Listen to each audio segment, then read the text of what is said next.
এই নাও খাবারটা খেয়ে নাও, আমার গাড়ির সামনে থেকে সরো, আমি বেরোবো এক্ষুনি। ম্যাডাম, ম্যাডাম আমাদের খাবার লাগবে না। খাওয়ার লাগবে না? দেখো, আমি কিন্তু কোনো টাকা পয়সা দিতে পারবো না। না না ম্যাডাম, আমাদের কোনো টাকাও লাগবে না।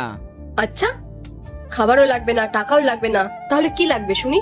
ম্যাডাম, আপনার ফোনটা একটু আমাকে দিতে পারবেন? না, আমি আমার ফোন দিতে পারবো না। আমার ফোন নিয়ে যদি তোমরা উল্টোপাল্টা কিছু করো বা ফোনটা নিয়ে যদি তোমরা পালিয়ে যাও, তখন আমি কি করবো শুনি? না না ম্যাডাম, আপনি ভুল ভাবছেন, আমরা এরকম কিছুই করব না। এই যে এই দেখেন, আমাদের ব্যাগটাও তো এখানে আছে। ম্যাডাম, আমরা শুধু আমাদের বাড়িতে একটা ফোন করব। আচ্ছা ঠিক আছে, কিন্তু তাড়াতাড়ি করবে, আমাকে এক্ষুনি বেরাতে হবে। এই নাও। এইটা কার নাম্বার? হ্যালো, হ্যাঁ দাদা, দাদা আমি রাহুল বলছি। তুই তুই কেন ফোন করেছিস আমার কাছে? বাড়ি থেকে বের হওয়ার সময় তো অনেক বড় বড় কথা বলে বের হয়েছিস। দাদা, আসলে যখন আমরা বাড়ি ছেড়ে বের হয়ে আসছিলাম না, তখন ট্রেনে আমাদের ফোন, মানিব্যাগ সবকিছু চুরি হয়ে গেছে। হ্যাঁ, সেটা শুনে আমি কি করব? বাড়িতে আসার কথা ভুলেও ভাববি না।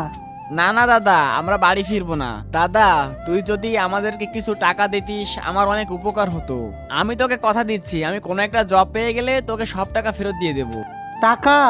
আমি কোনো টাকা পয়সা তোকে দিতে পারবো না। হ্যাঁ, ভুলেও কিন্তু তুই এই বাড়িতে আসবি না। রাখ ফোনটা। দাদা, দাদা হ্যালো, এই নিন এই যে ফোনটা। হ্যাঁ গো, এবার কি হবে তাহলে? তার আগে দেখবো কারা শয়তানকে হারিয়ে আল্লাহকে ভালোবাসে। যারা আল্লাহকে ভালোবাসো ভিডিওতে লাইক করে চ্যানেলটিকে সাবস্ক্রাইব করে দাও। যারা শয়তানকে ভালোবাসো তাদেরকে ভিডিওতে লাইক সাবস্ক্রাইব কিছুই করতে হবে না, কমেন্ট করো আল্লাহু আকবার। আচ্ছা, তুমি কাকে ফোন করেছিলে? আচ্ছা, তোমাদেরকে তো আগে কখনো দেখিনি এখানে। কোথা থেকে এসছো তোমরা? কোথায় থাকো? ম্যাডাম, আমরা গ্রাম থেকে এসেছি। আসলে ম্যাডাম, আমার দাদা না আমাকে খুব ভালোবাসতো, আর ও যেদিন থেকে বিয়ে করলো না, সেই দিন থেকে ও কেমন যেন হয়ে গেল। আর ওরা দুজন মিলে না আমাদের সাথে খুব খারাপ ব্যবহার করত। আর আমরা যখন বাড়ি থেকে বের হয়ে আসছিলাম, তখন জোর গলায় বলেছিলাম যে আমরা আর ওই বাড়িতে যাব না। কিন্তু আজ দেখুন, যেই আমরা বিপদে পড়লাম, সেই দাদার কথাই মনে পড়লো। আর এর পরে কি হয় পার্ট 2 দেখতে চাইলে কমেন্ট করো।